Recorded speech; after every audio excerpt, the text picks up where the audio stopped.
नमस्कार, उल्लेख न्यूज में आपका स्वागत है। आइए आपको कराते हैं आज की ताज़ा खबरों से रूबरू। देवबंद की कोला बस्ती पर सपा नेताओं व युवा सपा नेता गुलफाम अंसारी द्वारा सर्दी से बचाव के लिए गरीब लोगों को कंबल वितरित किए गए। प्रोग्राम में पहुंचे प्रदेश सचिव ने बताया कि गुलफाम अंसारी द्वारा गरीब मजदूरों को सर्दी के मौसम में कंबल वितरण का प्रोग्राम रखा गया है। उन्होंने कहा कि 2022 का चुनाव सीधा समाजवादी पार्टी का है, क्योंकि भारतीय जनता पार्टी के देश के 6.5 साल और प्रदेश के 5 सालों से जनता त्रस्त हो चुकी है। उन्होंने कहा कि सरकार किसी की भी भलाई के लिए काम नहीं कर रही है, इसलिए चुनाव सीधा समाजवादी पार्टी का है। ये प्रोग्राम कंबल तकसीम की एक हमारे युवा नेता गुलफाम अंसारी ने ये प्रोग्राम किया है और मैं इसकी बहुत सराहना करता हूँ। ये काबिल तारीफ काम है और इस तरह के प्रोग्राम समाजवादी पार्टी की तरफ से पूरे प्रदेश के अंदर हो रहे हैं।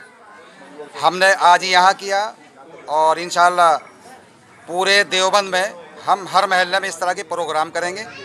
जो लोग गरीब हैं उनको कंबल और लिहाफ तकसीम करने का काम समाजवादी पार्टी की तरफ से किया जाएगा। ये हमने गरीबों की खिदमत के लिए जो हम हर साल करते हैं, इसमें हमने 215 कंबल वितरण किए हैं। ये इसी के लिए प्रोग्राम रखा गया है और ये समाजवादी पार्टी के वरिष्ठ नेता आए हुए हैं। इन्होंने भी हमें बहुत सहारा लगाया है इस चीज़ में। हमें आगे बढ़ने के लिए भी कहा गया है, वो कर रहे हैं हम। जो पद भी दिया गया समाजवादी पार्टी जी, मुझे जिला उपाध्यक्ष यूथ ब्रिगेड का पद दिया गया है। जिम्मेदारियों कैसे निभाएंगे? बस जो भी हो सकेगा वो करेंगे और जहाँ तक है कि भाजपा को जड़ से मिटाने का काम करेंगे। प्रोग्राम समाजवादी पार्टी की ओर से हमारे गुलफाम अंसारी साहब साथी हैं, हमारे यूथ ब्रिगेड के जिला उपाध्यक्ष हैं। उनकी तरफ से गरीबों को, मजलूमों को, बहनों को, माताओं को, क्योंकि सर्दी की मौसम है, इसमें कंबल वितरण के लिए ये प्रोग्राम रखा गया है। देखो, 2022 का चुनाव सीधा समाजवादी पार्टी का है। भारतीय जनता पार्टी के देश के 6.5 साल और प्रदेश के 5 सालों से जनता त्रस्त आ चुकी है, छक चुकी है, परेशान है। आज गरीब, अवाम, मजलूम, बेसहारा, किसान, दस्तकार, बुनकर, अगड़ा पिछड़ा, दलित, मुस्लिम समाज का कोई भी व्यक्ति ऐसा नहीं है कि जो इस सरकार से संतुष्ट हो, क्योंकि ये सरकार किसी के भी भलाई के लिए काम नहीं कर रही है। इसलिए ये चुनाव सीधा समाजवादी पार्टी का है और आने वाली सरकार 2022 में समाजवादी पार्टी की।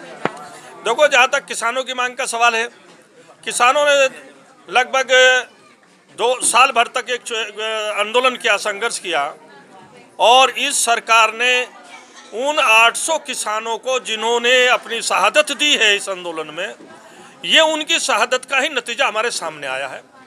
और अभी बहुत सी ऐसी चीज़ें हैं कि जो किसानों की मांग है, एमएसपी है। एमएसपी का मतलब सीधा ये है कि जो हमारी खरीद है वो एक उसका दाम तय हो जाना चाहिए और उस दाम से कम पर वो हमारी फसलें नहीं खरीदी जानी चाहिए। जिस तरीके इंडस्ट्री में बनने वाली वस्तुएं, चाहे जूता है, कपड़ा है या कोई और दूसरी चीज़ें हैं, उनके दाम तय हो जाते, दवाइयाँ हैं, उनके दाम तय हो जाते हैं एमआरपी, और एमआरपी से कम पर कोई जो है वो चीज़ें नहीं बिकती हैं। इसलिए हमारी किसान की पैदा की हुई चीज़ों को भी एमएसपी पर ही होना चाहिए। इसलिए किसानों की मांगे और बकाया है भी, जिनका आश्वासन दिया है इस सरकार ने। लेकिन इसका मतलब ये नहीं कि उन्होंने आश्वासन दिया है तो दोबारा से फिर उनकी सरकार बन जाएगी। किसान बहुत मजबूती के साथ भारतीय जनता पार्टी के खिलाफ लड़ने का काम करेंगे। आप देख रहे हैं उल्लेख न्यूज, हर खबर पर पैनी नजर।